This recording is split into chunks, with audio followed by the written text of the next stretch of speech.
Alrighty then, so today what we're going to talk about is a Worldlines guide on how you can get the new Worldline unit Esdeath. I myself personally haven't really gotten Esdeath yet because I have been making videos and doing so much other stuff that I haven't had the time to do this. However, last time I did farm this super quickly because Suburo was going to get removed and I had to rush it so fast. So basically today I'm just going to give you guys my guide on how to farm this one very quickly. So if you enjoyed this video and other videos like this, please don't forget to like and subscribe as we're trying to reach 50k subscribers and only you guys can help me reach this goal. So yeah, now that you're subscribed and now that we have gotten everything else out of the way, we are going to talk about how to do Worldlines. So Worldlines, its unique thing about it is basically weather. So weather is a system where it will give buffs to certain elements and give debuffs to other elements. So for example, alrighty then, so I'm gonna be re-recording this part because I want to make this as understandable as possible, and the last part that I recorded was not really very understandable. So here I'm gonna be explaining it to you as a complete beginner who doesn't know anything about Worldlines.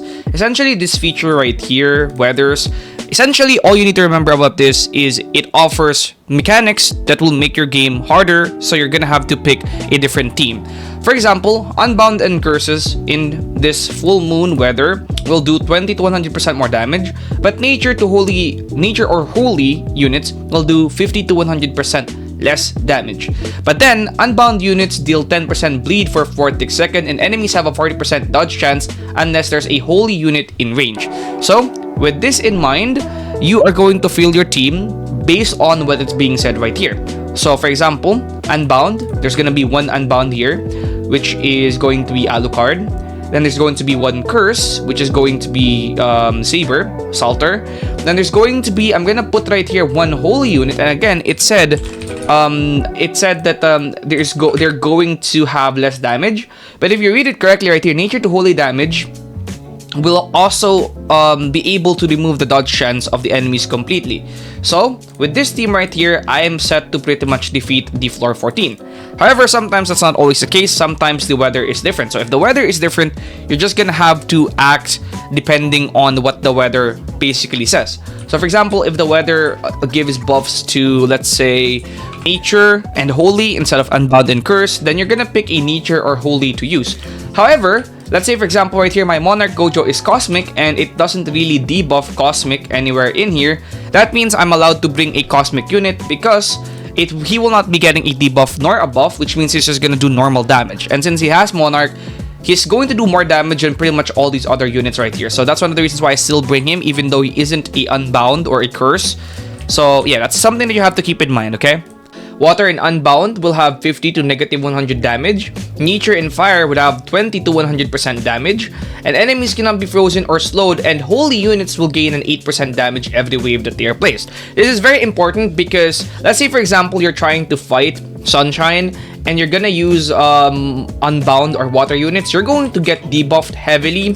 So you have to make sure that you use this one right here properly. So instead of having Water on my team, I'll pick Nature or Fire units, okay? Okay, so now let's say for example you don't have any fire unit, because I don't have any fire unit myself. Like if you take a look right here, my fire units are not evolved and I don't really have any good fire units. But I do have a good nature unit, which is Fubuki. So I can use Fubuki if I want to. I can also use Gyro if I want to. But instead, what I'm just gonna bring Fubuki, and then also since it says right here holy units will get an 8% damage buff every wave they are placed, I'm also gonna bring a holy unit such as Saber or Gilgamesh. Now I'm also going to remove units such as, okay, I'm gonna remove Emi here because Emi is a water unit. I'm also gonna remove Vegeta because he's not a nature unit, and I'm gonna add Fubuki here, and then I'm also gonna add my Monarch Gojo. Now if you're gonna ask me, yo, wait, where are you gonna add Gojo if Gojo is not even a nature or fire unit? That's because there's no debuff for him right here. So even though he's not gonna get buffed by Sunshine, he is still going to do a lot of damage because there's no buff for him right here, or there's no buff, there's no debuff. So that means placing him right here, he'll still do the normal damage that he does. And since he has Monarch, he will be very useful in this game mode. Again, having Monarch is very useful in this game mode, so if you have Monarch, definitely bring them unless the game mode will debuff them. Alright, so now that I'm in here, let's actually take a look at this right here. Sunshine, Nature, Fire. So my team is pretty good because I don't have any Water or Unbound units here. And I have Holy, Nature units, and my Monarch unit. Again, bringing your Monarch unit is gonna be fine as long as it's not debuffed by the stage. There are some stages like Infinite Tsukuyomi or Tsukuyomi where you can only place down Unbound units. So for those, just basically follow the team that's recommended by this one right here. Whatever they're putting. Okay, this part of the video just does not have a simpler explanation. There is no way for me to explain every single weather in the game. You are going to have to just read it. It's the simplest and fastest thing here. Activate your brain and for once just, read. Because again, if you're gonna go look up every single weather and try to memorize every single last one of these, it's gonna take you much longer. So what I recommend is simply read. Okay, this is the number one tip I can give you. If you do not read what the weather says, it will be a lot harder for you to complete this game mode. So, for example, again, like I said, Infinite Tsukuyomi, only Unbound units can be placed.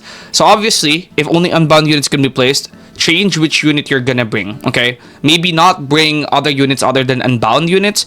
So farm units can still be placed in Infinite Tsukuyomi, so you're pretty good there. So again, it will be a lot harder for you if you're not gonna be reading what the weather says, and much easier if you will. So that's my number one tip, okay? Read what the weather says and make your team according to what the weather is saying. So if certain elements are gonna get buffs, use units from that element. However, if you do not have good units from that element, you're allowed to bring units from other elements that do not have a debuff on that specific stage or on that specific weather. So for example, I'm bringing my Monarch Gojo because he's not getting debuffed anywhere or in this stage or in this current weather, so I'm allowed to bring him. But if, let's say for example, there was a cosmic debuff, I won't be allowed to bring him. But since there's none of those, I am allowed to bring him, okay? So it's gonna be pretty hard, and if I see anybody there saying that they don't understand it, I tried my best. You are just gonna have to test it out yourself. So yeah. Now what we're gonna talk about is the best units to bring from each element. That's what we're gonna talk about right now, because I think you guys may need to understand which units are the best to bring from certain elements. Alright, so for Unbound units, the best one to bring from Unbound, which is this one right here, is going to be Cucuchulain or Lancer, because he has this permanent stop regen. If you have Alucard, Alucard's also pretty good. You can also bring Toji if you have Toji. Lilia is also pretty good. Now, in my opinion, anyone in the Unbound is pretty good, except for Naruto, obviously. So anyone from Unbound is pretty good, but mainly Toji, Lancer, and Alucard. Those are the really good ones. Okay, Choso's also pretty good. So these four right here are pretty great. Now for Spark, there's really not that much in Spark, but Sasuke. Most of the times though, again, as long as you're not getting debuffed, like let's say for example, Cosmic's not getting debuffed, you can bring a Gojo. Or if Holy's not getting debuffed, you can bring a Holy. Most of the times, I just ignore Spark because there's really not that many Spark meta units. For Passion, you have Harukarin and these ones right here. Again, same case here. Not that many units are pretty good here. So most of the times, as long as some other elements are not debuffed, I'll just bring those. That's one thing in Worldlines. If certain elements that you have are not getting debuffed and you have good units from that, just bring those, okay?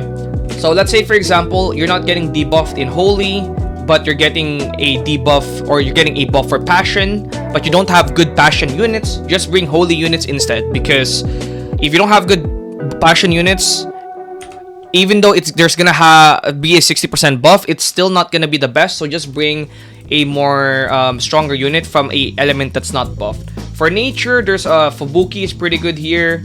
For Holy, there's a lot of good ones here. There's Ragna, there's Saber, there's Gilgamesh, and there's also Chahin. For Fire, not that many good here, but there's these ones. And then for Curse, you have these ones right here, Igris and Saber back, and even Song Jinwoo. For Cosmic, you got Gojo, and for Blast, you got these ones right here. So you got Archer and Vegeta and Tengen. So go try it out and leave a comment if you guys still have any difficulties, and I'll reply to you guys. I'll see you guys in the next one. Peace out.